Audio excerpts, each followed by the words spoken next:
If you look at the hiring process, how long is it going to take you to hire a leader? 3 weeks minimum. You onboard them, get them integrated into the system. How long is it going to take them to learn what we got going on? Depends on their background. At least 3 months. Then how long is it going to take them to start, driving a program? It's a 6-month process. If you make the wrong decision, it's not just a 6-month setback, it's really a year setback. Right, because you got to go do it again. Exactly.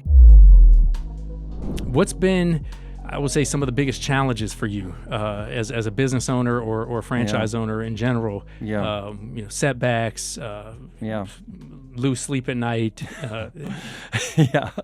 That's part of business ownership, right? Mm-hmm.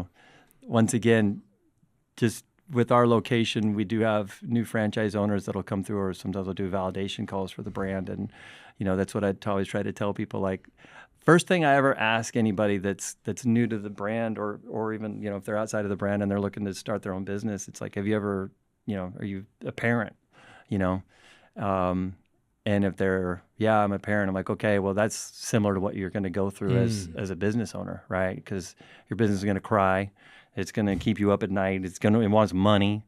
There's also times there's joyous events, and so, there's a lot of similarities there. But back to, your question as far as like the struggles or the learnings or things or the mistakes, I guess is what you're getting at is, like under no uncertain terms, you could ask anybody on my leadership team, because I'm very transparent on the biggest mistakes. Without question, the number one mistake that I've made over the time that we've been open is hiring leaders. Yeah, for sure. I believe in the building leaders' value so much that sometimes like I made the wrong decisions. Yeah. And, just because somebody is a great, captain on a truck doesn't mean that they're going to be a great manager. Yeah.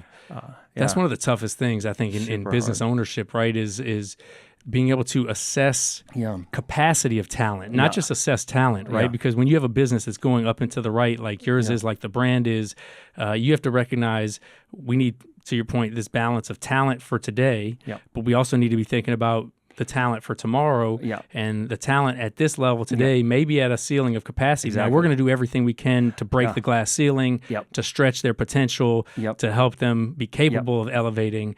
But there's also this sort of decision tree point that you have to come up with, like, okay, well, actually, no, we need somebody that's been there before, a little bit higher level to lead to the next level. Yeah. So if you look at the hiring process, right? So, how long is it going to take you to hire a leader, right? 3 weeks minimum, really, more like a month probably. Yeah. So then you go through that process, then you onboard them and you get them integrated into the system. So how long is it going to take them to learn what we got going on? Depends on their background, but at least 3 months, right? And then from there, then how long is it going to take them to start, driving a program, right? Instead of just running shifts, right? So you probably got another 3 months there. Really, it's a 6-month process, right? Yeah. So if you make the wrong decision, it's not just a 6-month setback, it's really a year setback. Right, because you got to go do it again. Exactly. And so that's something that, I don't have any silver bullets. We've just, we made some wrong. I'm in a great position right now, knock on wood. Yeah. I have a great team now, but that's definitely been something that has set us back. I heard a Steve Jobs podcast recently where he was saying that he spent 20% of his time recruiting, one day out of the week. And obviously Apple was a different type of rocket ship. Yeah. But, being sort of maniacal about who we have in the organization.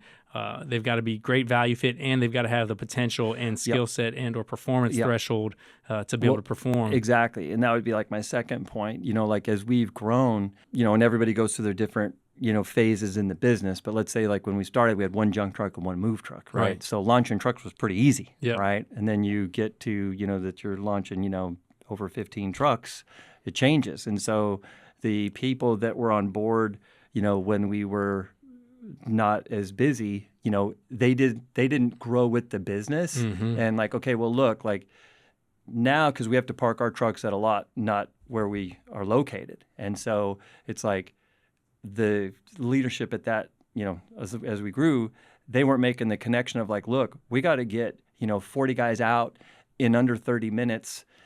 So we need to be pulling those trucks over. Not only do we need to pull those trucks over, but then we also should do the truck checklist before they get here. We got to have the huddle ready to go, like all of these things. But, back to that leadership, so as we've grown, like some of the people, they just didn't see it.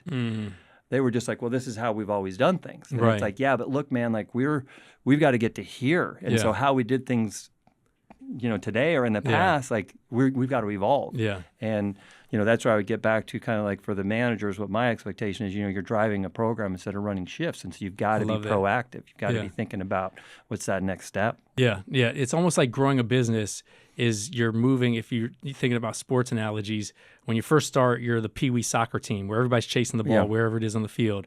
Then all of a sudden you're middle school, JV, varsity, college, and you become a pro team where you need a program of discipline and systems and leadership in that program. And then your recruiting looks different, right? Like when you're a Pee Wee soccer team, you take anybody who signs up. When you're middle school, you might have an A team and a B team. Right. When you're varsity, you got varsity JV, but then you're bench warmers and starters. But when you start becoming an elite college program or professional sports team, you need the best of the best. And unlike sports, we don't get to evaluate their game film, right? When we look at a resume, and a lot of times, resumes, of course, are somewhat sort of masking mishaps or mistakes. You can use all the personality profiling and interview techniques, but you still don't really know how they're going to lead.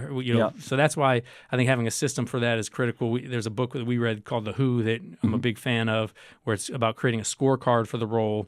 It's about digging deeply into their past experiences and performances, doing reference checks, using the personality profiles. And now I think you can leverage in some ChatGPT comparatives to help you identify maybe some blind spots that you're missing in the interview process, because it's hard to do the the litmus thumb in the air test if I like the guy or don't like the guy.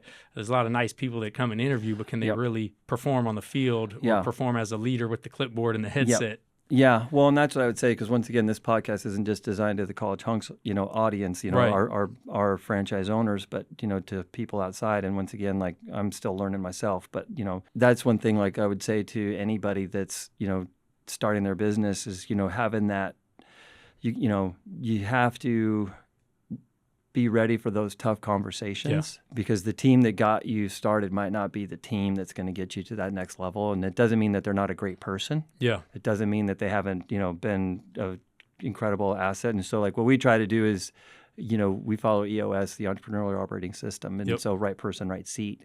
And so, they get it, want it, and the capacity to do it. And so it's like, look, you get it, you want it, but like right now you just don't have the capacity to do it. Yeah. And so like, and the way that I try to balance things is like, look, man, like, yes, I'm the owner of this company, but I have a responsibility to everybody that works for me. Yeah. That we're providing opportunities for them as well. And so if we don't have the right leadership in place, it's not only setting me back, but it's not providing opportunities for others. Yeah, it's an art and a science, because you're betting your future, you're betting the team's future, the company's future, all on having the right people in the right seats. And you're doing yourself a disservice, the brand a disservice, your investment, and your peers a disservice.